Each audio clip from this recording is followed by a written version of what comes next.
Darte tantas gracias porque tú nos concedes, Señor, por pura gracia el poder reunirnos virtualmente para poder estudiar tu palabra, este evangelio hermoso, maravilloso de Juan.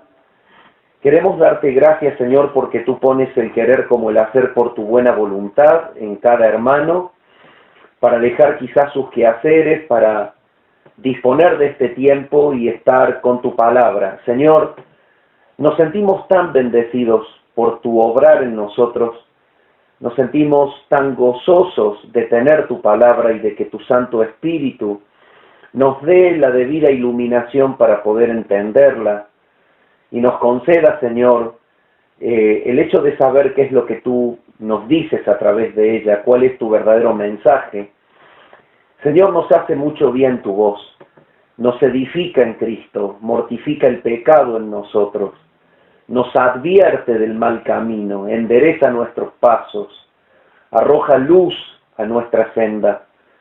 Señor amado, transforma nuestra alma. Tu palabra es martillo que quebranta nuestro corazón. Y tantas cualidades maravillosas que tú mismo has revelado de ella. Señor, te queremos dar tantas gracias porque nos podemos reunir los martes, los jueves, los sábados, los domingos, sí. Señor, por momentos quisiéramos estar siempre juntos, pero es el deseo que tú has puesto por tu Santo Espíritu y que es como la antesala, como el preludio de lo que será la unidad eterna, indisoluble en la gloria final. Te queremos dar gracias porque esto es solo por Jesucristo, quien nos ha congregado como un cuerpo en la iglesia misma. Y te damos gracias por esta comunión y este deseo que tenemos de encontrarnos y de vernos y de aprender juntos. Señor, edifica tu iglesia en los lugares que está representada con los hermanos que se unen. Y bendice a los que todavía no han podido entrar. Nos postramos ante ti en adoración y oramos al Padre en el nombre de Jesús. Amén. Le voy a dar entrada a Claudio y a Miriam, que se unen también de Villa Mercedes. Bueno, damos gracias al Señor entonces por este tiempo juntos. Y vamos a leer San Juan capítulo 1, desde el versículo 1 al 18. Dice así la palabra del Señor: en el principio era el Verbo, y el Verbo era con Dios, y el Verbo era Dios. Este era en el principio con Dios. Todas las cosas por Él fueron hechas, y sin Él nada de lo que ha sido hecho fue hecho. En Él estaba la vida, y la vida era la luz de los hombres. La luz en las tinieblas resplandece, y las tinieblas no prevalecieron contra ella. Hubo un hombre enviado de Dios, el cual se llamaba Juan. Este vino por testimonio para que diese testimonio de la luz, a fin de que todos creyesen por él. No era él la luz, sino para que diese testimonio de la luz. Aquella luz verdadera que alumbra a todo hombre venía a este mundo. En el mundo estaba, y el mundo por él fue hecho, pero el mundo no le conoció.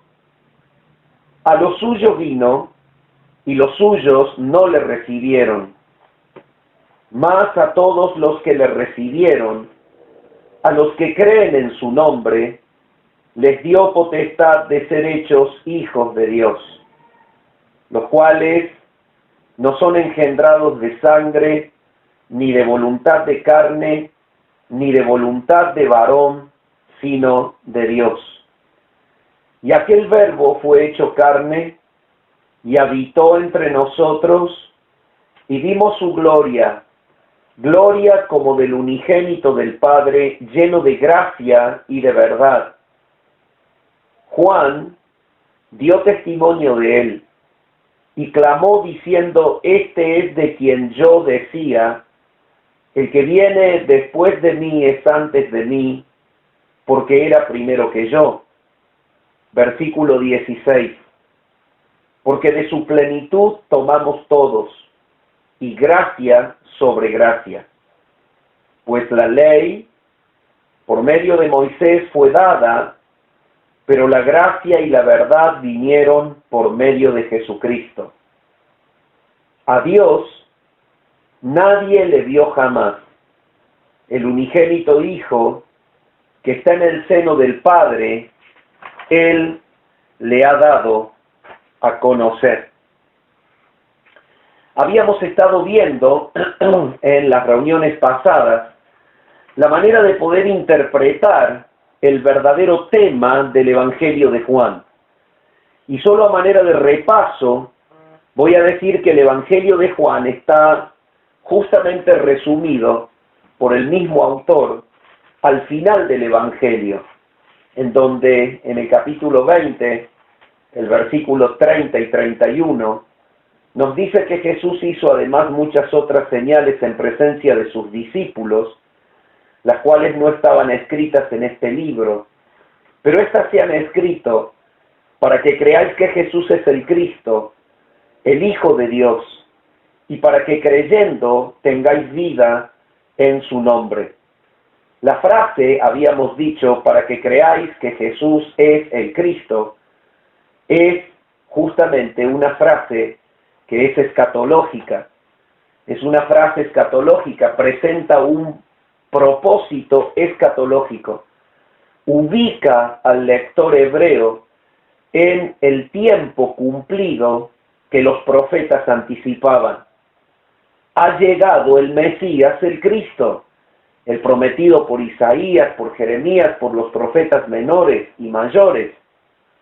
Entonces, es un propósito escatológico el del Evangelio de Juan, pero también es un propósito que es apologético. Cuando dice el Hijo de Dios, que Jesús es el Cristo, el Hijo de Dios, la palabra está mostrando justamente la defensa para quienes hablaban de que Él no era Dios. Es el Hijo de la trina deidad, es Dios mismo. Entonces, el propósito escatológico y el propósito apologético están en esta frase. Pero también habíamos dicho que tenía un propósito evangelístico.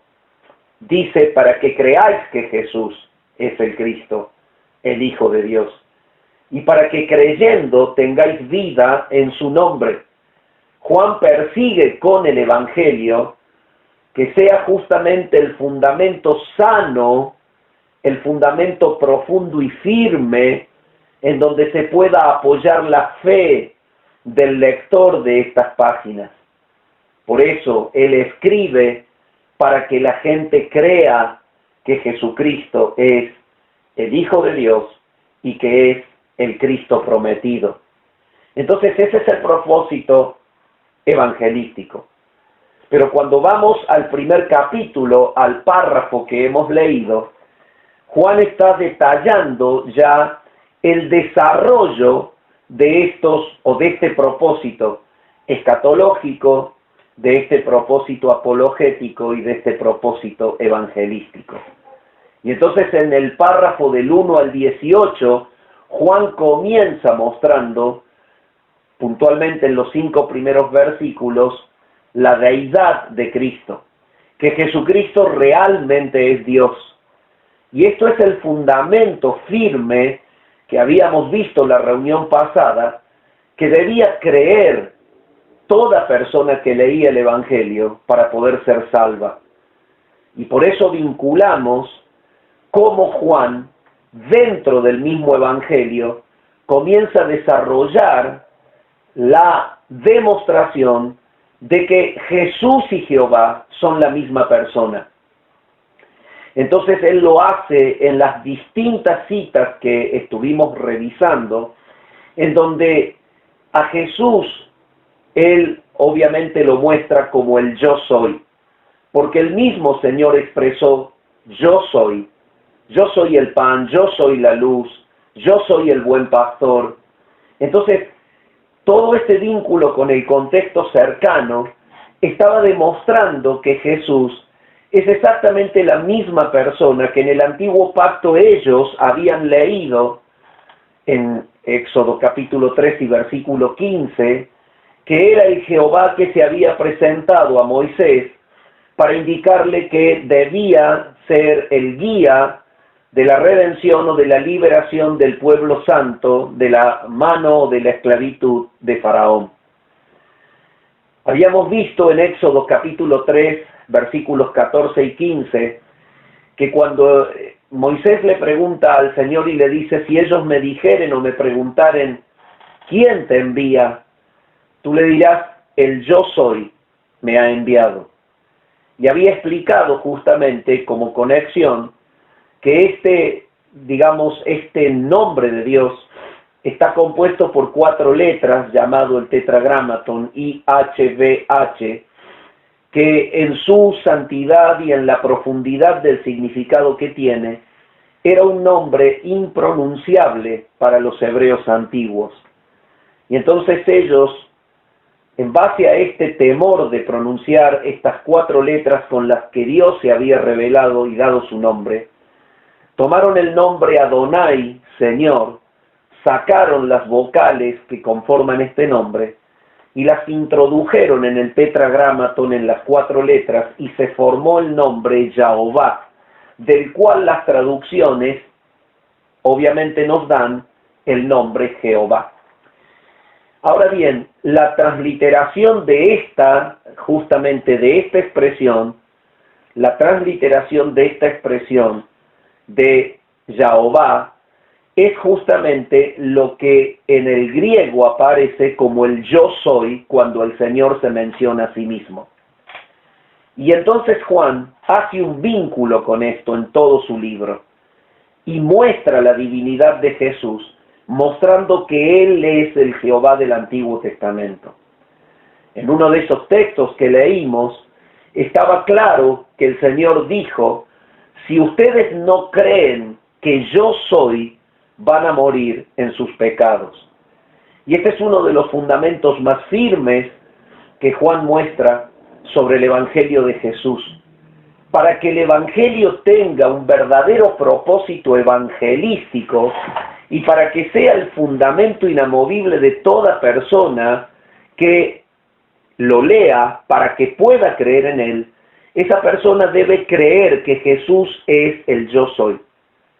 Entonces, no significa que la persona es salva porque cree en algún Jesús intelectual, en algún Jesús cultural o en algún Jesús religioso.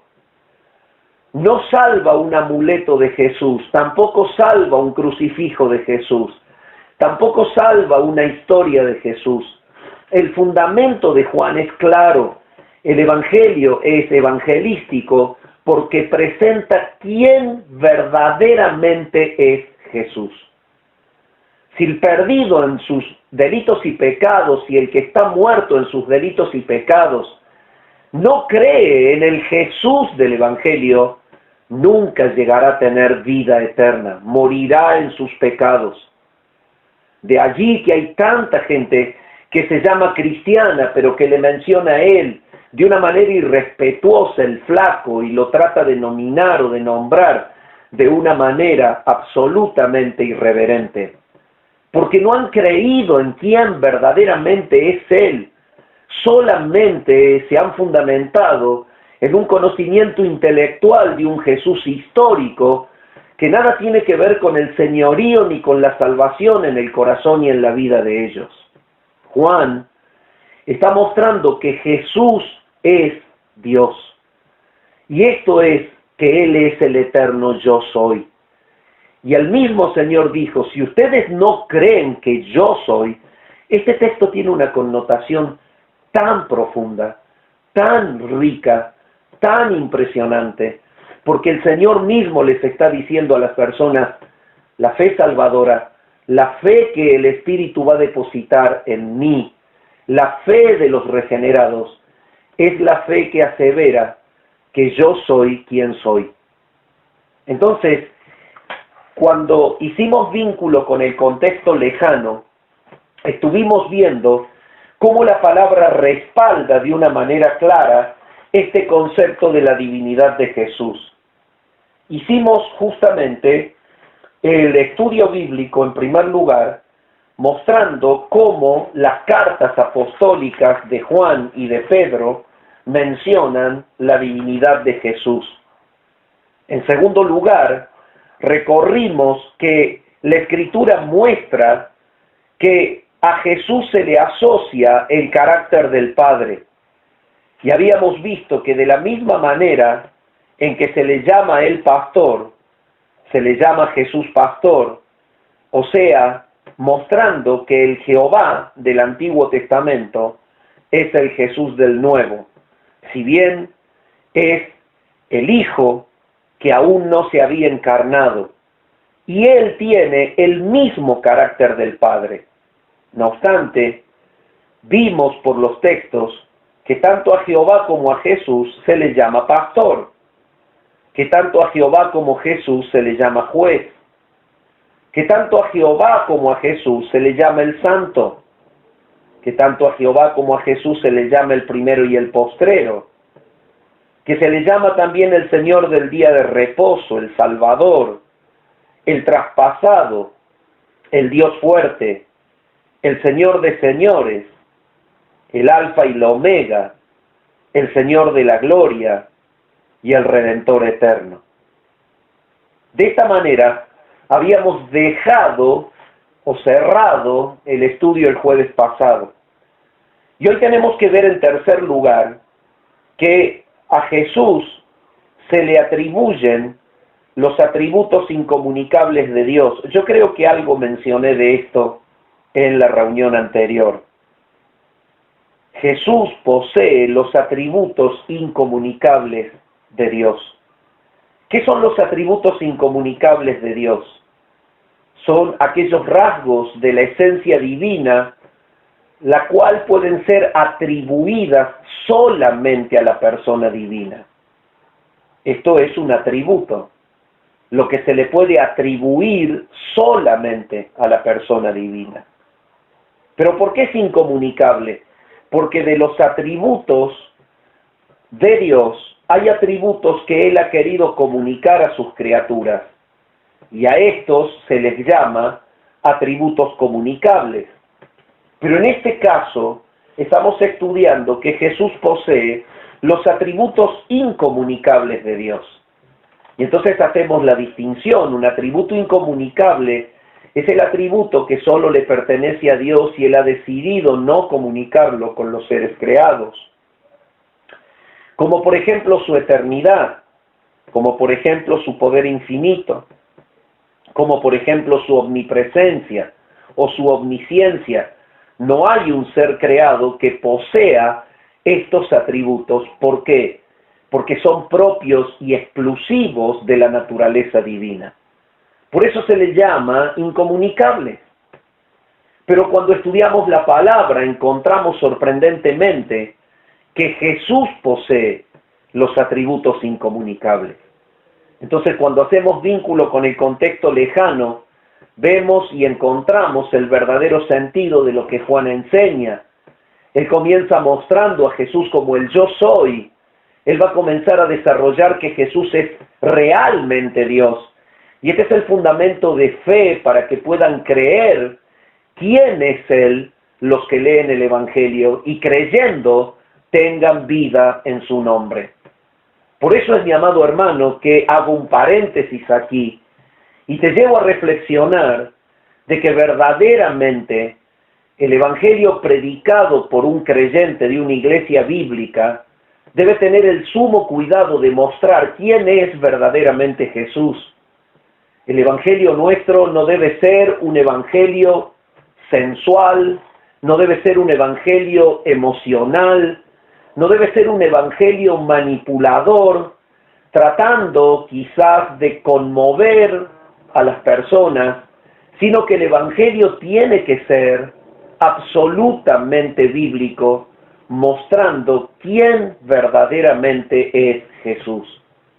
Basados en esta expresión de Juan, Si nuestra predicación del Evangelio no contiene quién es Jesús, verdaderamente no predicamos el Evangelio, porque no puede ser Él Salvador, ni tampoco puede ser Señor, sin ser quien verdaderamente es, el yo soy eterno. Él no puede salvar si Él no es Dios. Solamente desde Dios podía haber un sacrificio dirigido hacia Dios para poder perdonar el pecado de su pueblo. Si yo no creo que Él es Dios, tampoco puedo ser convincente en predicar que Él es Señor y que es Salvador de todo aquel que en Él cree.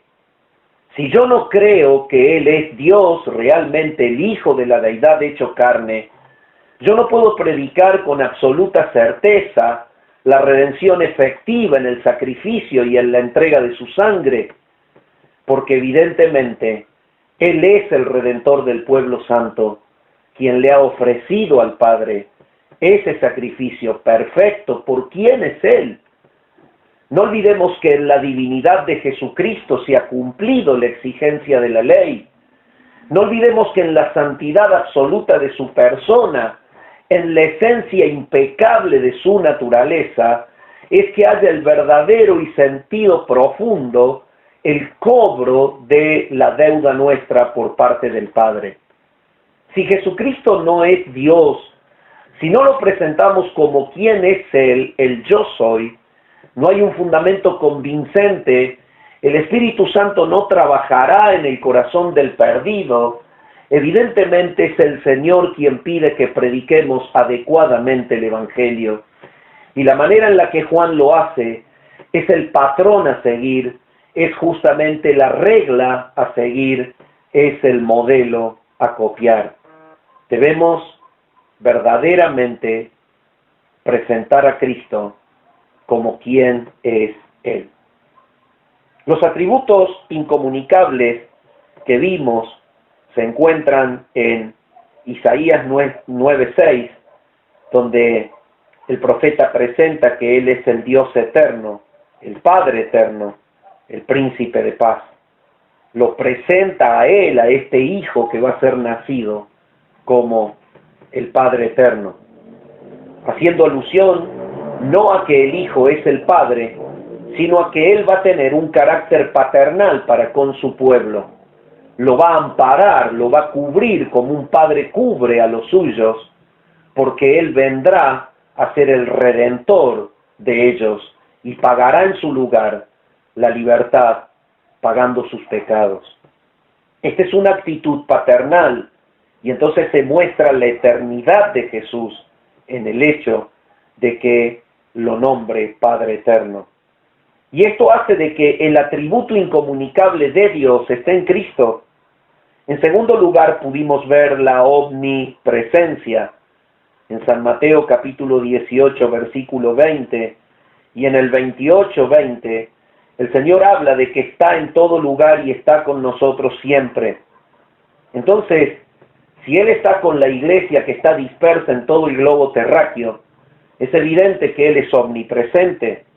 Y si Él es omnipresente, es evidente que Él es Dios. Porque la omnipresencia es incomunicable, no hay un ser creado omnipresente.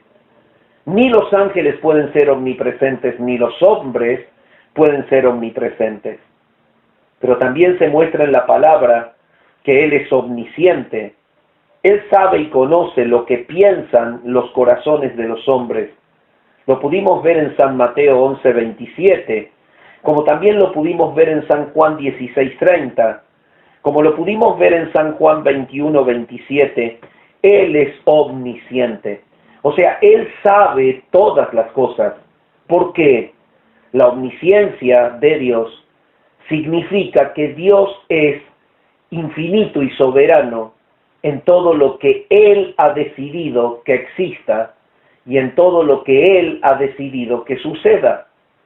Usted puede decir, ¿cómo puedo entender que Jesús sea omnisciente?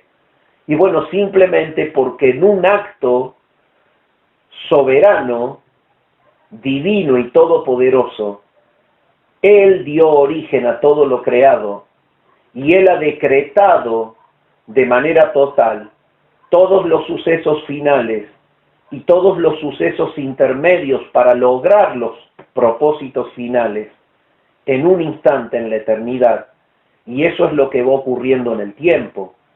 ¿Qué quiero decir con esto? La omnisciencia de Jesús significa que Él sabe todo.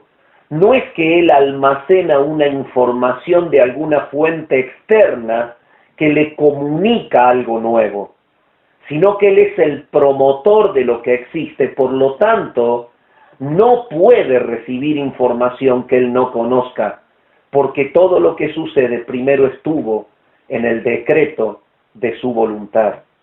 Esta es la manera teológica de interpretar la verdadera omnisciencia de Dios. Es que Él es una fuente promotora de existencia y de historia. Entonces, no podemos decir que la omnisciencia de Dios sea el almacenamiento infinito de conceptos, porque tendríamos que entender que hay una fuente externa que le informa a Dios, entonces sería más Dios que Dios, y eso no existe.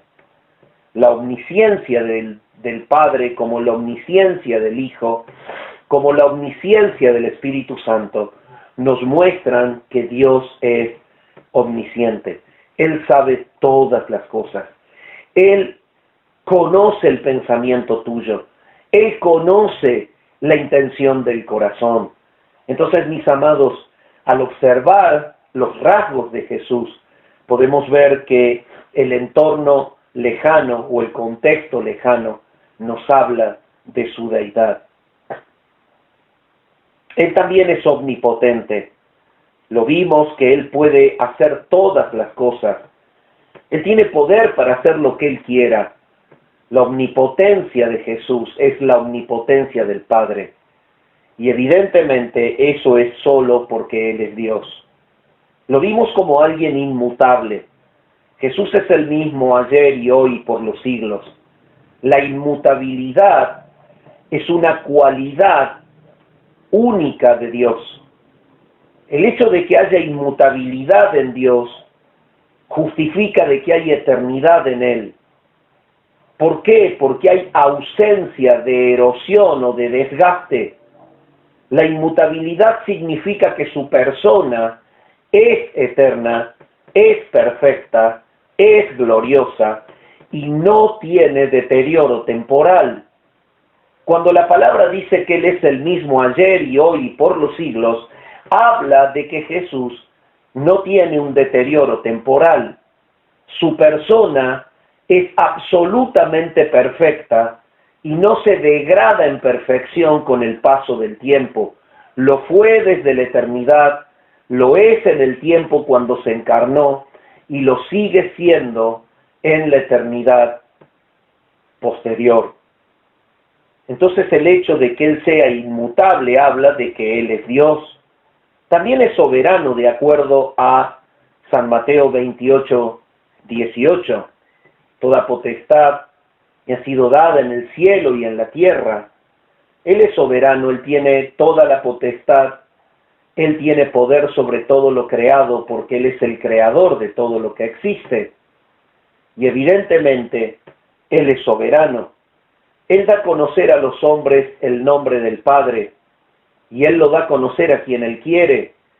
Pero como Él ama al Padre, Él lo da a conocer a todos aquellos a quienes Dios quiere que Él le dé a conocer su nombre. Por eso la palabra dice en el Evangelio, de los que me has dado, yo no he perdido ninguno, sino que a todos los voy a resucitar en el día postrero. Entonces, a pesar de que parece un juego de palabras, es una verdad teológica. Jesús quiere darle a conocer el nombre del Padre a todos aquellos escogidos por gracia que eran del Padre y que Él se los entregó para que Cristo les dé a conocer su nombre. Cristo quiere lo que el Padre quiere. Cristo está inclinado a satisfacer el deseo del Padre.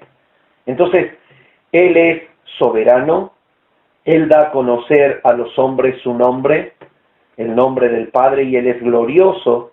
En San Juan 17:5 nos habla de la gloria que se tuvo con el Padre antes de que el mundo fuese. Y esa es la gloria que Él quiere compartir con sus hermanos, y sus hermanos son todos los escogidos del Padre, que Él les ha entregado para que los compre y los redima en la cruz. Entonces, hemos visto atributos incomunicables presentes en Cristo. En cuarto lugar, Cristo hace obras que solo Dios puede hacer. Veamos en el versículo 3 de Juan cómo comienza él a vincular este concepto con todo el contexto lejano. En Juan 1.3 dice, todas las cosas fueron hechas por Él, y sin Él, nada de lo que ha sido hecho fue hecho. Entonces, a ver, aquí hay una cuestión sumamente profunda. No lo voy a desarrollar puntualmente, pero lo voy a mencionar. Presenta a Cristo como el autor de todo lo creado, pero está diciendo indirectamente que sin la presencia del Hijo, el Padre no hubiera creado a pesar de contar con el apoyo del Espíritu Santo. Y el Espíritu Santo no hubiese creado a pesar de contar con el decreto del Padre. Es impetuoso y profundo en su expresión Juan, cuando dice, sin Él, nada de lo que ha sido hecho fue hecho. Esto es estremecedor, porque usted sabe que el Dios Trino son tres personas en uno. Entonces podríamos sugerir que sin el trabajo activo del Verbo, Jesús podría haber creado el Padre y el Espíritu, porque son tan Dios como el Hijo, y porque son tan todopoderosos y tan soberanos como el Hijo.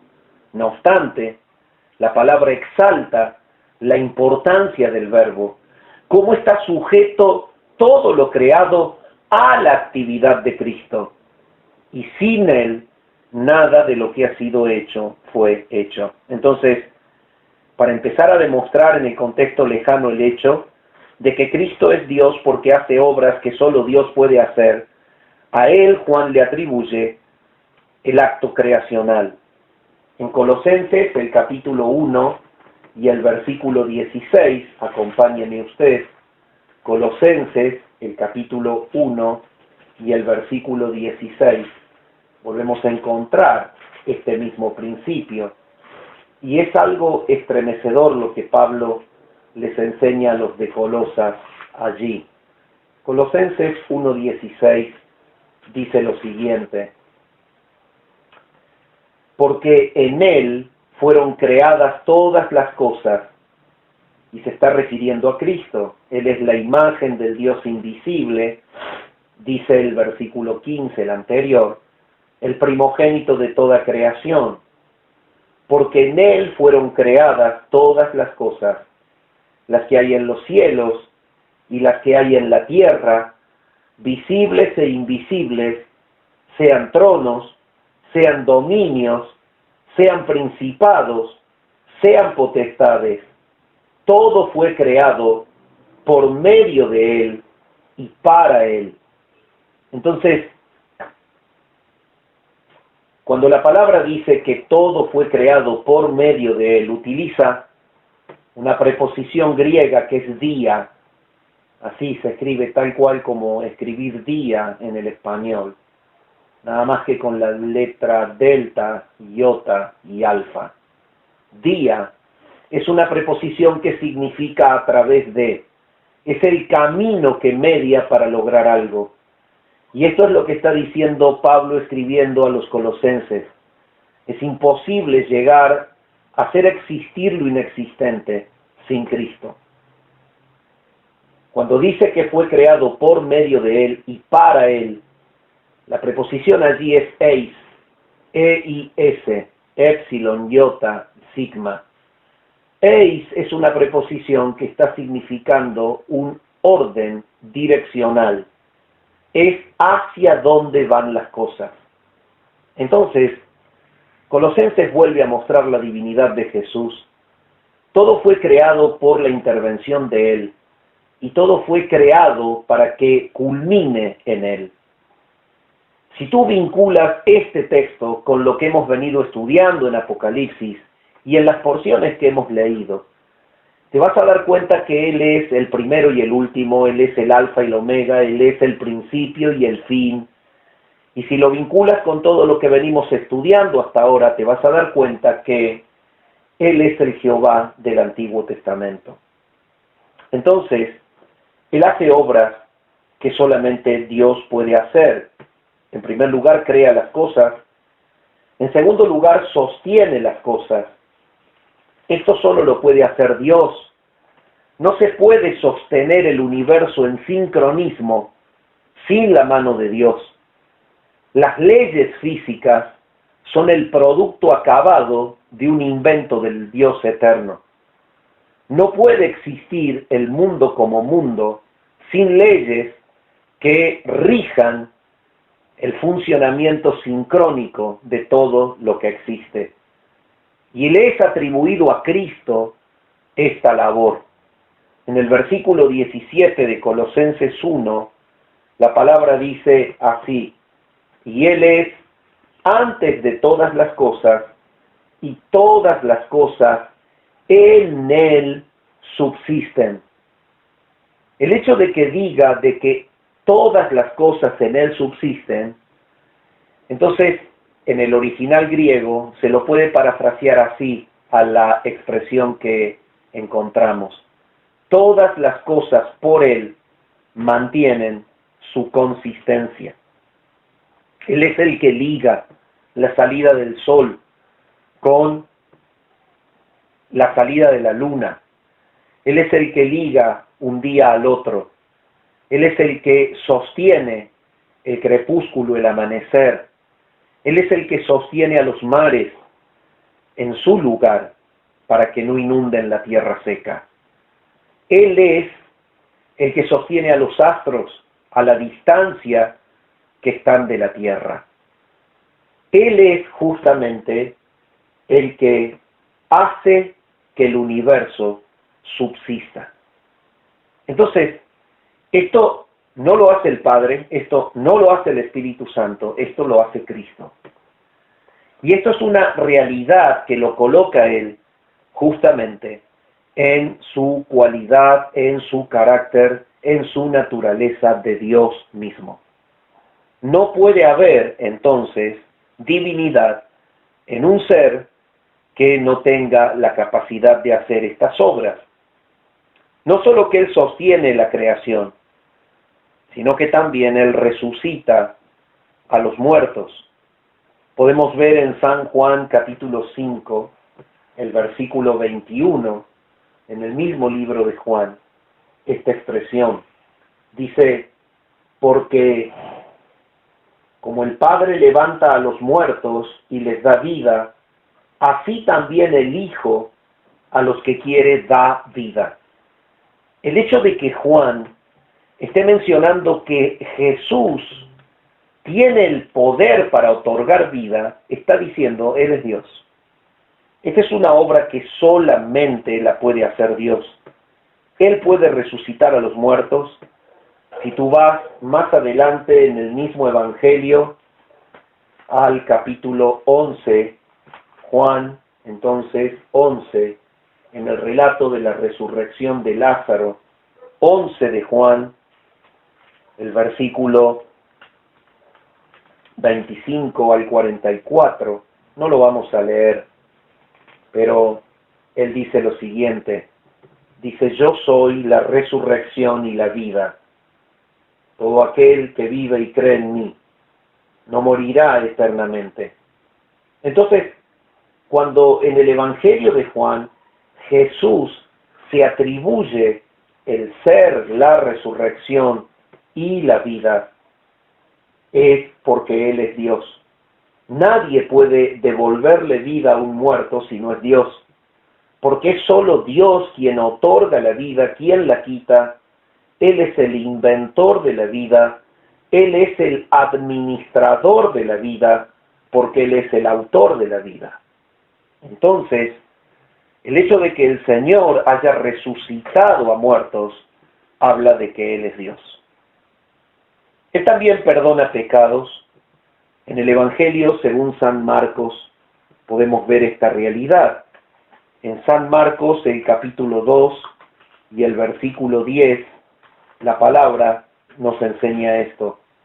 2:10 de Marcos dice, pues, para que sepáis que el Hijo del Hombre tiene potestad en la tierra para perdonar pecados, dijo al paralítico, a ti te digo, levántate, toma tu lecho y vete a tu casa. Oh, pero qué maravilloso Salvador. No solamente es que Él es el creador, no solamente que Él es el sostenedor de todo lo creado, sino que Él puede resucitar a los muertos, darle vida. Él perdona pecados.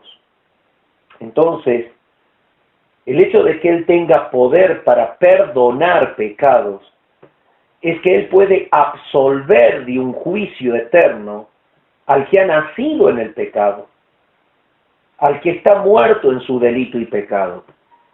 Entonces, el hecho de que Él tenga poder para perdonar pecados lo constituye realmente Dios, porque es Dios, el justo juez, quien pone precio al pecado, es Dios quien condena al pecador, no arrepentido, y es Dios quien otorga por gracia el arrepentimiento al pecador que cree. Entonces, el hecho de que Él perdone pecados lo constituye Dios y solamente Dios. Y por último, en este cuarto punto, demostrar que solo Cristo puede hacer las obras que Dios puede hacer, nos muestra la palabra que su palabra permanece para siempre. Podemos verlo en Mateo, el capítulo 24, Evangelio de Mateo, el capítulo 24, nos dice lo siguiente. 24 de Mateo, 35 es el versículo, nos dice lo siguiente.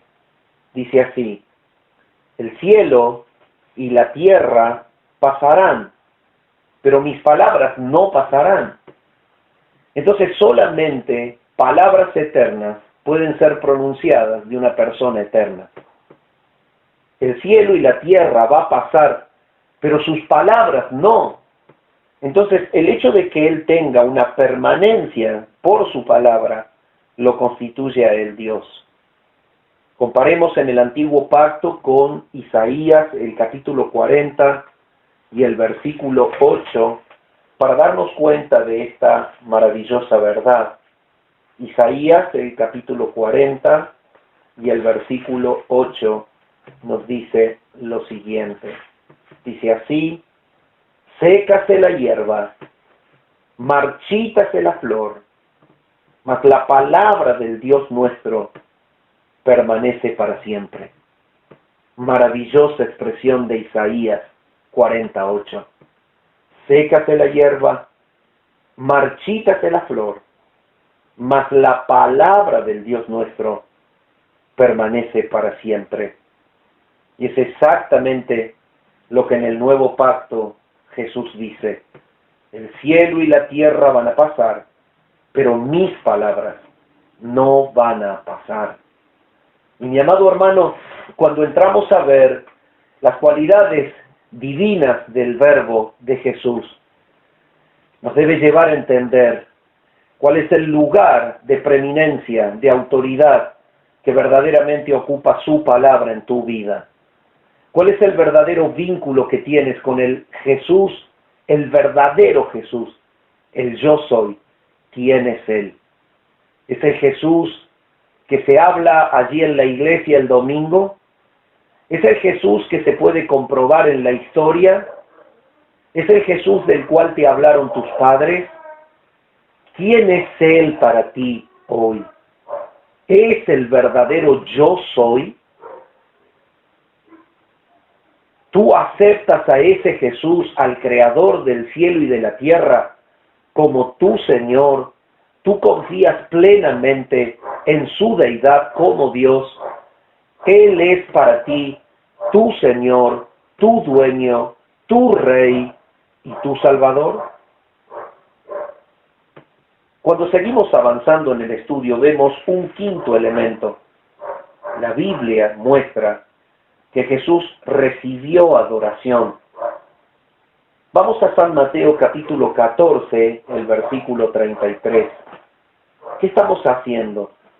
Estamos haciendo un vínculo con el contexto lejano de aquellas expresiones de Juan, en donde muestra que Jesús es el Jehová del Antiguo Testamento y que Él es Dios, y que lo muestra en las expresiones repetidas, yo soy el buen pastor, yo soy la luz, yo soy el camino, la verdad y la vida, yo soy el que soy.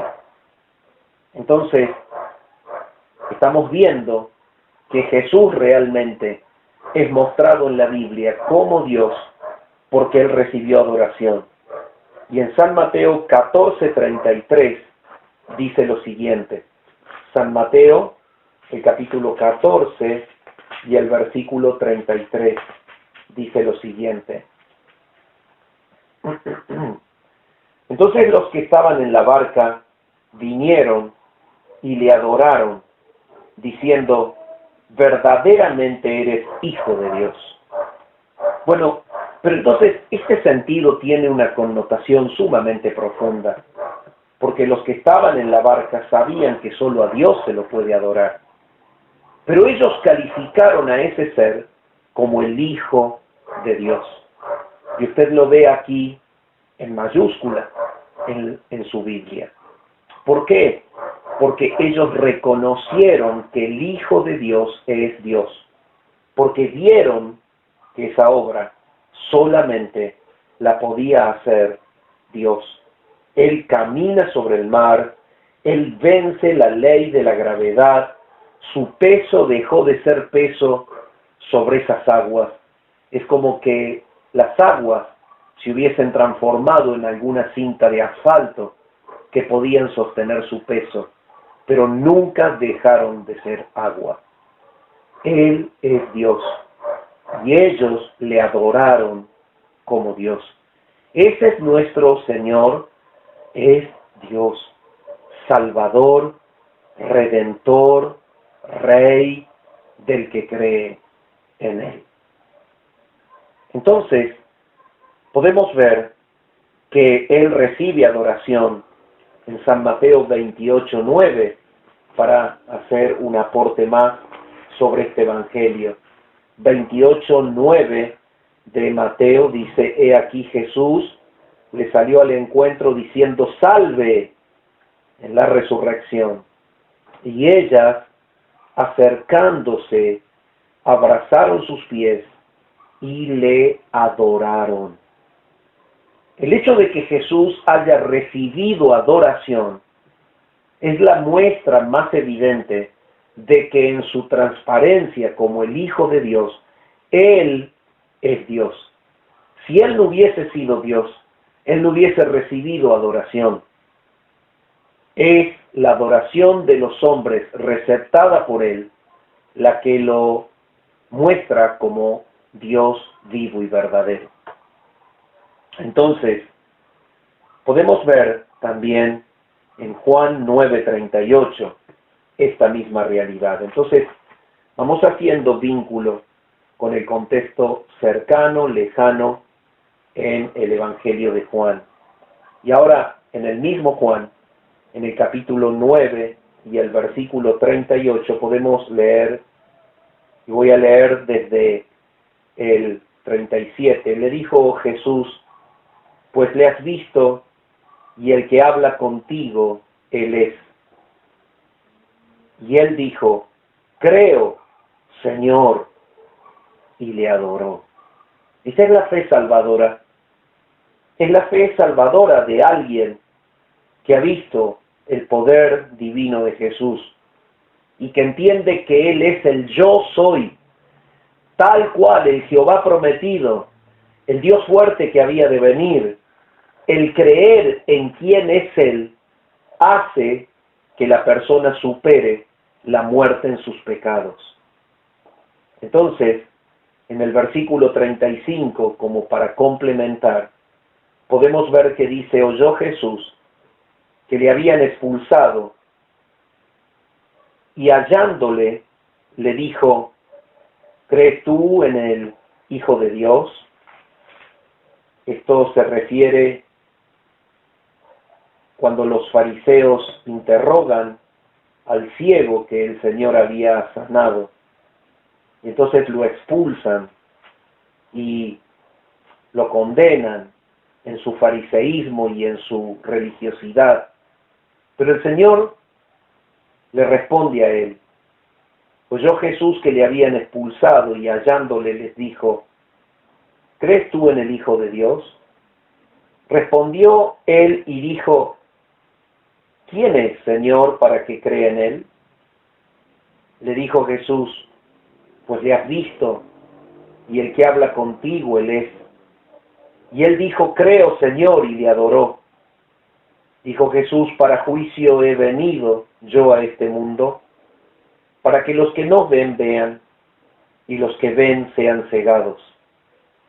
Entonces, algunos de los fariseos que estaban con él, al oír esto le dijeron, ¿acaso nosotros somos también ciegos?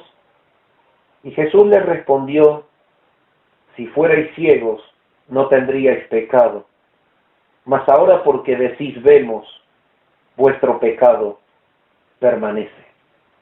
El pecado de los fariseos era evidentemente ver a Jesús y no creer en él. Pero este ciego que fue sanado, este creyó en él. Él dijo, creo, Señor, y le adoró. Entonces, ahí está la prueba evidente de que esta es la fe que salva. Porque cuando él cree con una fe que es imposible que este hombre pueda tener para creer en él. El resultado de esa fe salvadora es que él llama a Cristo Señor, ahora tú eres mi dueño. Y en segundo lugar es que en cambio de adorar ídolos, él adopta a ese Señor como Dios. Entonces le adora. Y esta es la verdadera conversión. Aquí hay una regeneración real. Aquí hay un nuevo nacimiento real. Porque esta persona cree en quien verdaderamente es Él y le adora como Dios. Siguiendo adelante, vamos a ver que Él enseñaba que solo Dios debe ser adorado. Entonces, cuando Él recibe la adoración, habiendo enseñado que solo Dios podía ser adorado, es la confirmación de que Él es Dios al recibir la adoración de su pueblo. Por último, Cristo recibe la oración que solo se dirige a Dios. Vamos a ver San Juan capítulo 14. Vean ustedes cómo los conceptos parten desde Juan, pero que tienen un vínculo extraordinario con el contexto lejano. San Juan capítulo 14 y el versículo 13 nos dice, y todo lo que pidiereis al Padre en mi nombre lo haré, para que el Padre sea glorificado en el Hijo. Si algo pidiereis en mi nombre, yo lo haré. Es imposible que un ser diga esto si no es Dios. Él recibe la adoración, Él recibe también la oración. Y Él puede hacer y obrar conforme a su voluntad, de acuerdo a lo que ha sido pedido. En Hechos, el capítulo 7 y el versículo 59 y 60 nos dice lo siguiente. Hechos 7, 59 y 60 dice así la palabra de Dios. Y apedreaban a Esteban mientras él invocaba y decía, Señor Jesús, recibe mi espíritu. Y puesto de rodillas clamó a gran voz, Señor, no les tomes en cuenta este pecado. Y habiendo dicho esto, durmió. Esteban, lapidado, se dirigió a Jesús como el receptor directo de su oración. Se refirió a Jesús como aquel que iba a recibir su espíritu al salir del cuerpo, al morir. Se refirió al Señor como aquel que podía perdonar el pecado de los que le mataban.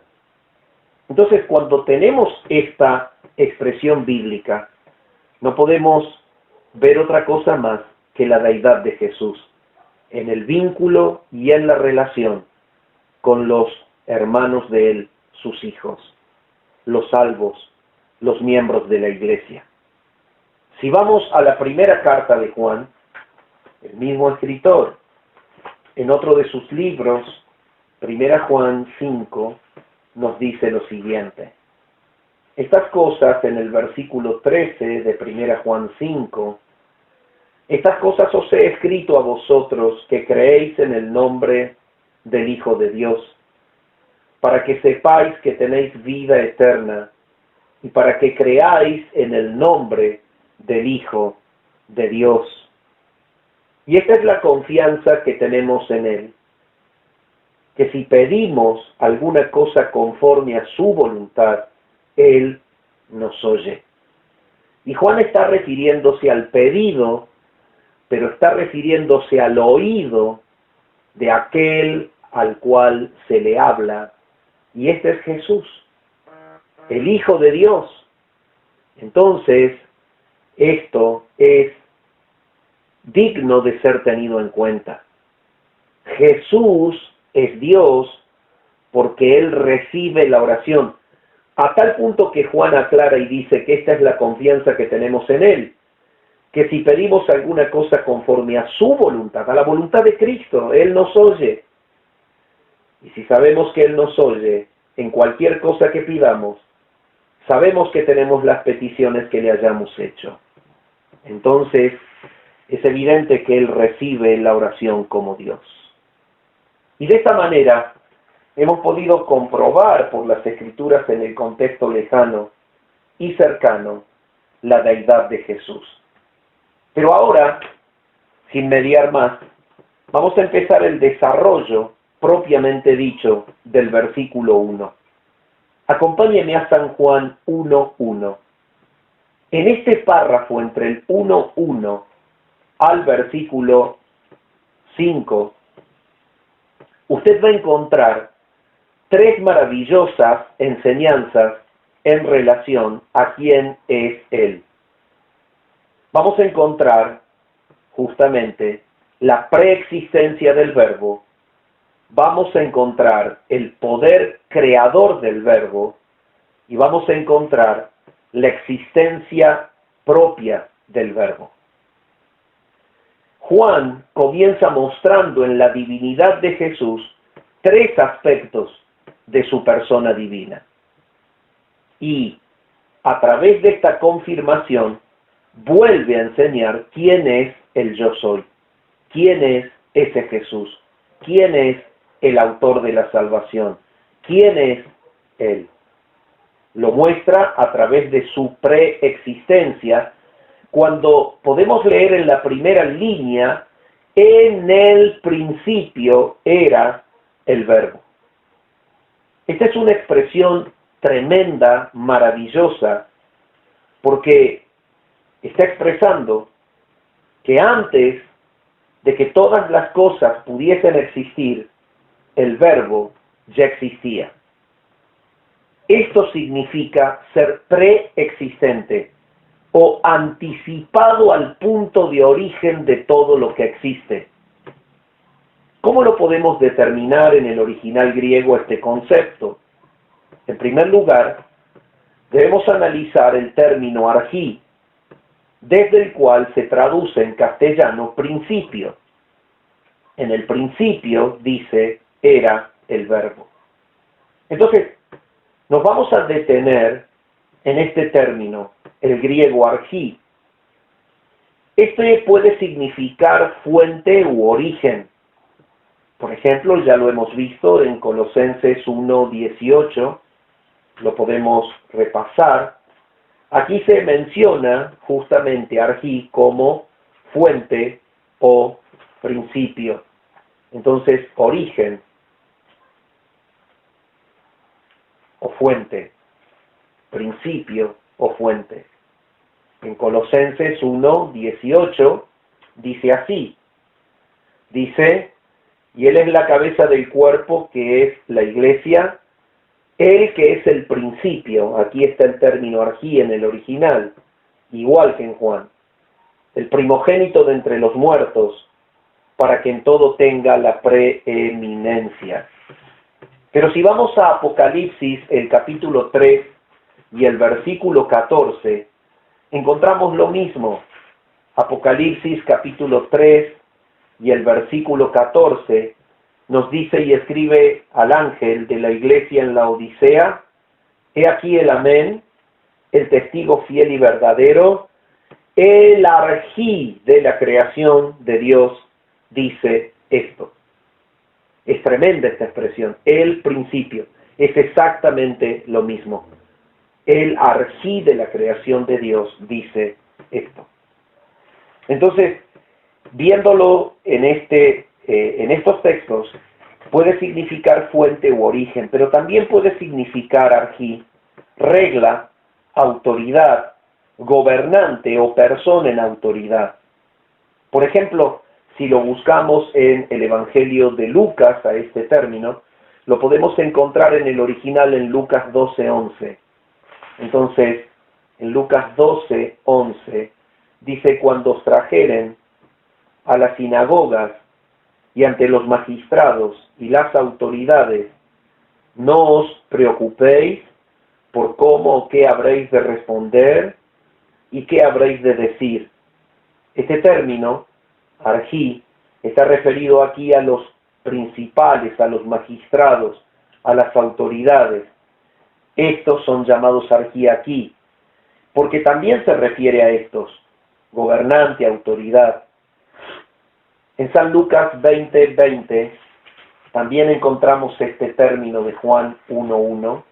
En San Lucas 20:20 encontramos lo siguiente: y acechando le enviaron espías que se simulasen justos, a fin de sorprenderle en alguna palabra, para entregarle al poder y autoridad del gobernador, del arjí. Aquí figura el término en el original también y se refiere a un gobernante. Cuando vamos a Romanos 8:38, lo podemos encontrar también en el original, Romanos 8:38, y dice lo siguiente. Fíjense en ustedes. Dice: por lo cual estoy seguro de que ni la muerte, ni la vida, ni ángeles, ni principados, ni potestades, ni lo presente, ni lo porvenir, ni lo alto, ni lo profundo, ni ninguna otra cosa creada, nos podrá separar del amor de Dios, que es en Cristo Jesús, Señor nuestro. Aquí también habla justamente de arjí, cuando habla de el poder de los gobernadores, habla de arjí. Y en Tito 3:1 podemos encontrar lo siguiente. Tito 3:1 también podemos encontrar: recuérdales que se sujeten a los gobernantes y autoridades, y que obedezcan y que estén dispuestos a toda buena obra. Entonces, la palabra en un análisis en el original muestra este término, y en ambos casos, ya sea por un análisis o el otro, está significando que puede referirse al principio, al origen como una fuente, o también puede referirse a la autoridad de gobierno o a una persona en autoridad. Pero lo curioso es que en Cristo Jesús se cumplen estos dos principios. Él es, entonces, el arjí. En el principio era el verbo. ¿Y por qué lo podemos ver? Porque Él es el principio del universo. Dicho así en el versículo 3 de Juan 1. Fíjense, dice: todas las cosas por Él fueron hechas, y sin Él nada de lo que ha sido hecho fue hecho. Entonces, ¿a qué está diciendo que Él es el originador? Por eso, en base a esto, Cristo está siendo mostrado como ese principio, esa fuente que da origen a todo lo creado. También podemos ver esta realidad en Colosenses 1:16. Colosenses 1:16. Ustedes pueden leer allí la expresión de que Él es el principio, cuando dice, porque en Él fueron creadas todas las cosas, las que hay en los cielos y las que hay en la tierra, visibles e invisibles, sean tronos, sean dominios, sean principados, sean potestades. Todo fue creado por medio de Él y para Él. Entonces, aquí la palabra habla de que Él es fuente, origen de creación. Entonces, también lo podemos ver como gobernante, porque realmente Él lo es. En Colosenses 2:10, usted puede leer lo siguiente. 2:10 de Colosenses dice, y vosotros estáis completos en Él, que es la cefale, la cabeza de todo principado y potestad. Y ahí lo muestra Él como una autoridad de gobierno sobre la iglesia, la cual se llama cabeza de ella.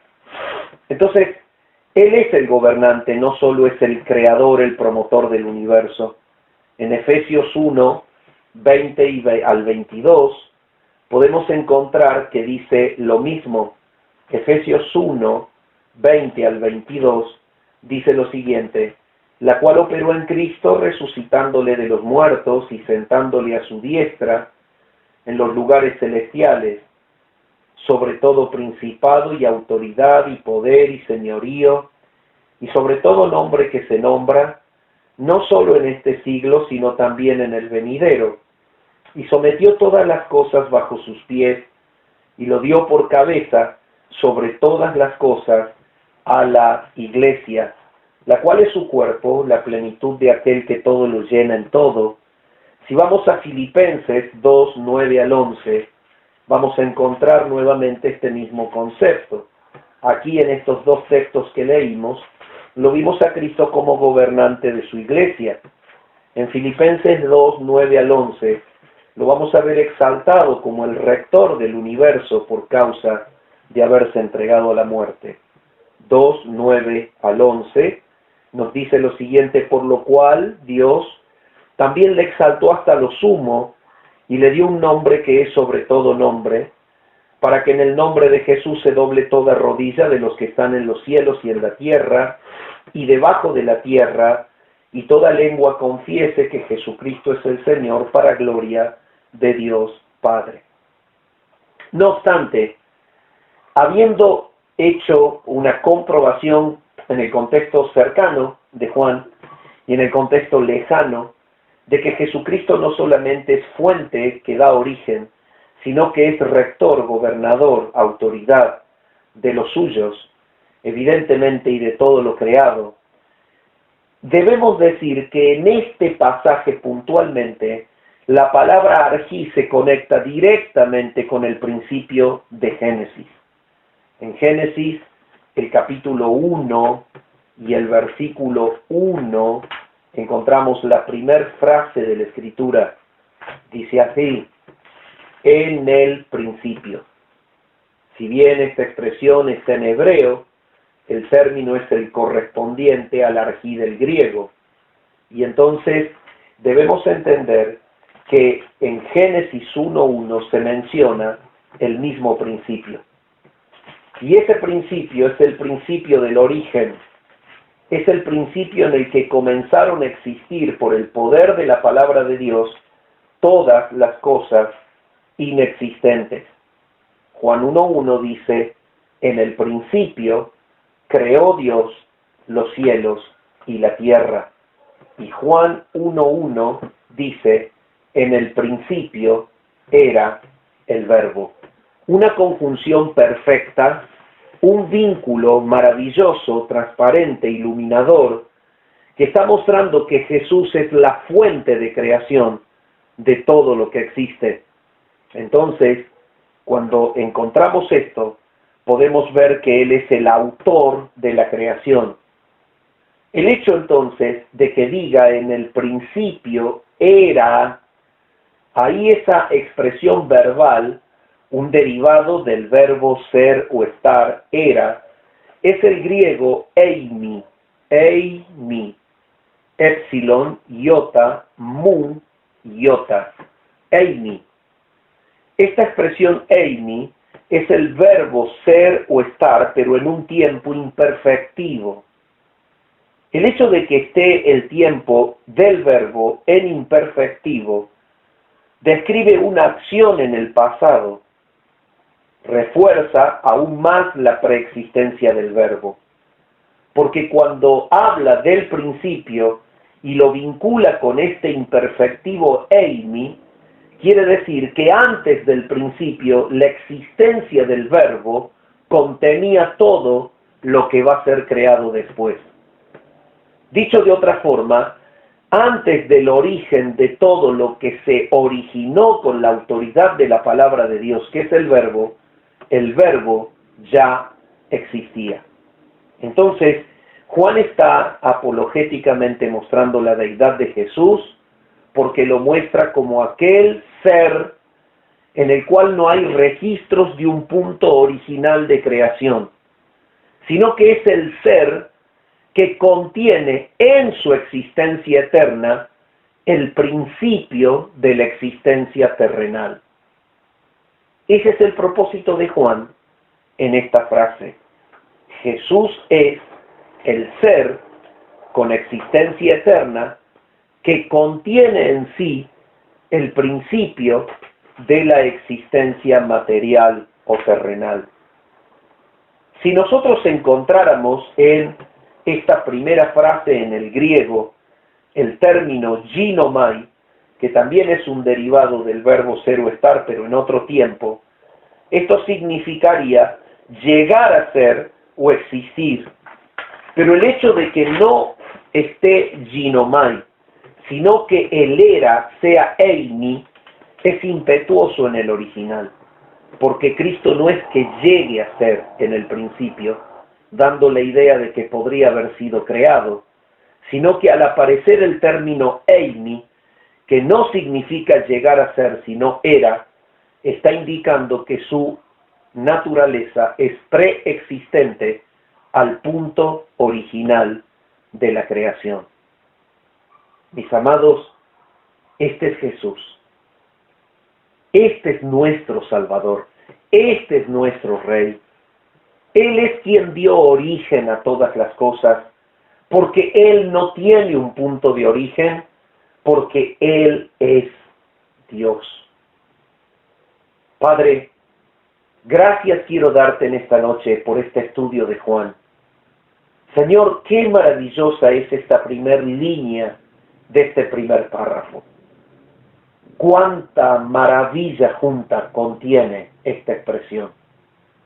Habla de Jesús como el preexistente, como aquel eterno que no tiene un punto de origen, que no tiene un punto de fin, que es desde siempre y hasta siempre en el mismo grado de perfección, que no tiene degradación temporal, que no tiene incursión en el pecado ni con el pecado, que es el ser perfecto, infinito, todopoderoso, omnipotente, omnisciente, omnipresente, que ha dado origen a todo lo que existe, y que no solamente lo ha originado, sino que también lo sostiene con su mano, y lo espera en el juicio, porque todo juicio ha sido entregado a Él.